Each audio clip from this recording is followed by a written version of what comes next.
औज़ुबिल्लाहिमिनश्शैतानिर्रजीम बिस्मिल्लाहिर्रहमानिर्रहीम। जो सीरीज़ हमने ओल्ड पेंशन स्कीम और सीवी फंड के बेनिफिट्स के कंपैरिजन का शुरू किया है, इसमें ये सिक्स्थ वीडियो है। लास्ट फाइव वीडियोज़ में आप देख ले तो बहुत से कैलकुलेशन और चीज़ों को हमने डिस्कस किया है। अच्छा, ये कैलकुलेशन हमने की है बीपीएस 12 के ऑफिसर के लिए, अगर वो 35 साल तक सर्विस करे तो उसका सीवी फंड में कितना मंथली पेंशन बन सकता है और ओल्ड पेंशन स्कीम में।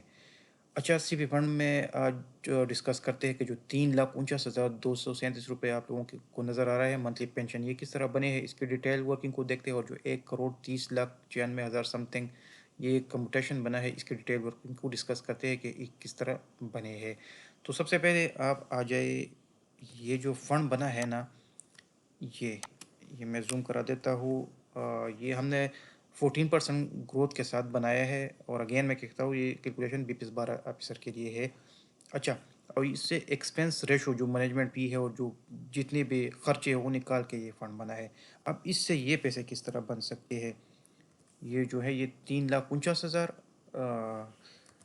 और ये 1,30,00,000। इसके लिए सबसे पहले आप समझ ले कि वीपीएस रूल्स और सीवी फंड रूल्स के अंडर मंथली पेंशन कम्यूटेशन हो किस तरह सकता है, एज पर रूल्स कि किस तरह हम इसको कैलकुलेट कर सकते हैं और रूल्स क्या कहते हैं इसके बारे में। तो आप आ जाए इस शीट पे। अच्छा, सीसीपी के रूल्स के मुताबिक, सीवी फंड वीपीएस रूल्स के मुताबिक मंथली पेंशन सीवी फंड में 3 तरीके से पेंशनर ले सकता है। एनवीटी है एक इनकम पेमेंट प्लान जिसको आईपीपी भी कहते हैं, एक अनलिमिटेड आईपीपी तीसरे को कहते हैं। एनवीटी क्या है?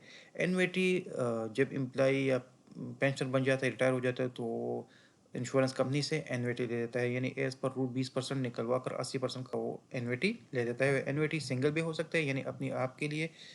उसके डेथ के बाद जो बाकी पैसे फिर बचते हैं, वो जो 80% का फंड है वो उड़ जाएगा, ख़त्म हो जाएगा, उनके लवाकिन को नहीं मिलेगा। और शेयर भी इन्वेट हो सकते हैं। शेयर ये है कि अपने लिए और मैसेज जो है ना, वाइफ दोनों के लिए थे। सपोज खुद जिंदा रहते हैं तो पेंशन उनको मिलेगा, अगर वो नहीं है तो उनके वाइफ को मिलेगा। और जब दोनों की डेथ हो जाए तो फिर पैसे लवाकिन को नहीं मिलेंगे, ख़त्म हो जाएंगे। तो इसलिए इसको ज़्यादा लोग पसंद नहीं करते। इनकम पेमेंट प्लान दूसरा एक स्कीम है, इसमें 20 साल तक पेंशनर को पेंशन मिल सकता है। इस एन्युटी का पैकेज थोड़ा हैंडसम होता है, लेकिन इसका थोड़ा कम होता है, लेकिन ये भी लोग पसंद करते हैं। ये भी खूब अच्छे होते हैं क्योंकि इसमें लवाकिन को पैसे मिलते हैं। ये फिक्स्ड पे हो सकता है और वेरिएबल भी, यानी एनुअली इसमें इंक्रीज भी आ सकता है। और कोई अगर ये पसंद कर ले कि नहीं, मुझे फिक्स पेमेंट मिलता रहे मंथली, सारी उम्र वही फिक्स चलता रहे, तो ये भी हो सकता है।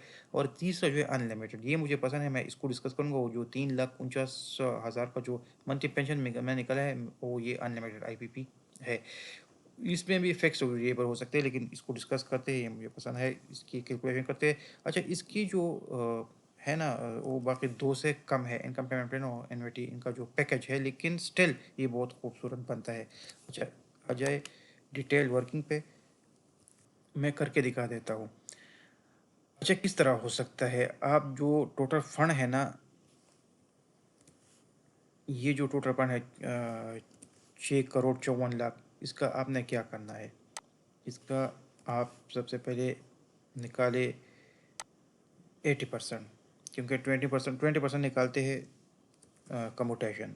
ये आप 20% इसका कम्यूटेशन निकाले तो ये बन रहा है 1,30,00,000, जो ये है 1,30,96,000। अच्छा, अब निकाले इसका 80%। 80% किस तरह निकाल सकते हैं, ये उठा ले और मल्टीप्लाई बाई 80% कर ले। ये हो गया आपका रेस्ट फंड, 5,23,00,000 रुपए। अब इसको हमने फंड मैनेजर के साथ इन्वेस्ट करना है और इससे हमने अनलिमिटेड आईपीपी लेने हैं, यानी इसके के साथ क्या करेंगे, ये फंड हमने इन्वेस्ट कर दी और इस पर हम इज्यूम कर देते हैं कि हर साल 10% रिटर्न आना है। अगरचे बहुत से एमसीज सर्टन पोर्शन इक्विटी में भी लगाते हैं तो उसमें एवरेज रिटर्न अच्छा बनता है, लेकिन कंजर्वेटिव साइड हम डिस्कस करते हैं कि अगर लो रिटर्न 10% रिटर्न मिले तो कितना फंड बन सकता है। 10 में से 8% जो है ना, वो हम मंथली प्रोडक्ट बना लेंगे, और जो रेस्ट 2% है उसको हम प्रिंसिपल अमाउंट के साथ ऐड कर देंगे। तो 10%, सबसे पहले तो इसका हम निकालते हैं 8%, मल्टीप्लाई बाई 8%। अच्छा, ये बन गया 41,90,000 यानी 5 करोड़ 23 लाख का जो फंड था उनका रिटर्न बन रहा है 8% के रिटर्न से 41 लाख। अब इस 41 लाख का हमने क्या करना है, इसको कन्वर्ट करना है मंथली पेंशन में, डिवाइड करिए 12 से। अब आप देखिए ये बन रहा है 3,49,000, जो कि ये 3,49,237, इसको राउंड कर दिया है 3,49,237 ये बन रही है। ये मंथली पेंशन हो गया। अच्छा, रेस्ट जो 2% बच गया ना, उसका क्या करना है, ये रिटर्न का मल्टीप्लाई बाई 2%। ये जो बन के ना 83,816, ये हम ऐड करते हैं प्रिंसिपल अमाउंट के साथ। प्रिंसिपल अमाउंट क्या है, 5 करोड़ 23 लाख रुपए। इसके साथ ऐड करते हैं क्योंकि नेक्स्ट ईयर जब आपका पेंशन ये मंथली है ना, इसमें इंक्रीज भी आ जाए। ये 3,49,000 फिक्स न रहे, ये 3,60,000 फिर बन जाए, 55,000 बन जाए। तो इसके लिए हमने इसके लिए का जो 2% है वो डाइवर्ट कर दिया प्रिंसिपल अमाउंट को, ताकि प्रिंसिपल अमाउंट भी बढ़ता रहे। और इसकी ब्यूटी ये है कि ये जब तक पेंशनर खुद जिंदा है तो उनको मिलेगा। उनके बाद उसके मिसेस को, यानी जो जो पेंशन नॉमिनेट करेगा कि मेरे बाद मेरे मिसेस को, बच्चों को, जिसको भी नॉमिनेट करेगा, ये तब तक चलता रहेगा। इसमें 20% का रिस्ट्रिक्शन नहीं है, ये डेथ का कोई रिस्ट्रिक्शन नहीं है।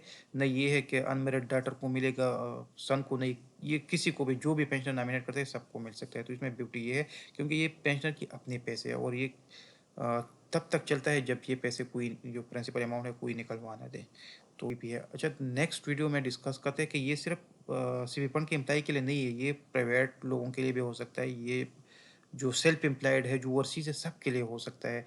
और जो और पेंशन स्कीम में ये 1,65,000 बने हैं और 97 लाख, इसकी कैलकुलेशन को भी नेक्स्ट पार्ट में डिस्कस कर लेंगे। आज के लिए काफ़ी है, शुक्रिया।